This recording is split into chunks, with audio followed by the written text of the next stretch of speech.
Senator, on the same subject, in the past you have emphasized the President's responsibility as a moral leader as well as an executive on civil rights questions.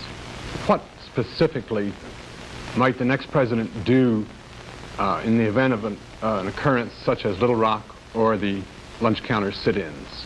Well, let me say that I think the President operates in a number of different areas. First, as a legislative leader.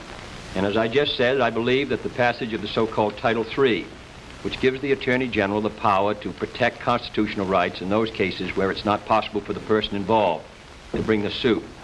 Secondly, as an executive leader, there have been only 6 cases brought by this Attorney General under the voting bill passed in 1957 and the voting bill passed in 1960. The right to vote is basic. I do not believe that this administration has implemented those bills which represent the will of the majority of the Congress on 2 occasions with vigor.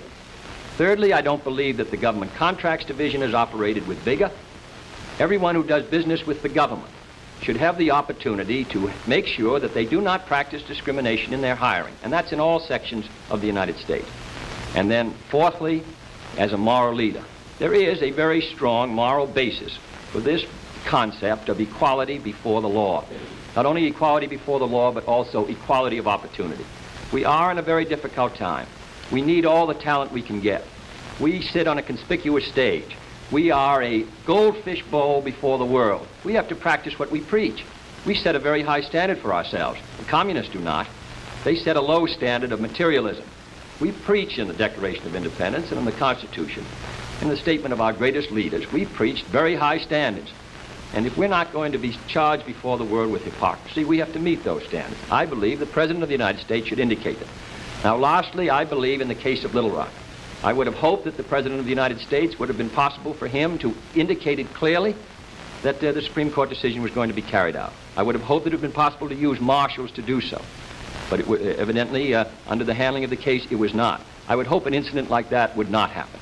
I think if the President is responsible, if he consults with those involved, if he makes it clear that the Supreme Court decision is going to be carried out in a way that the Supreme Court planned with deliberate speed, then in my judgment, providing he's behind action, I believe we can make progress.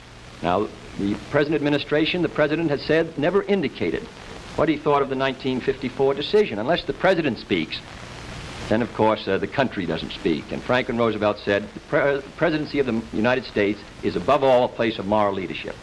And I believe on this great moral issue, he should speak out and give his views clearly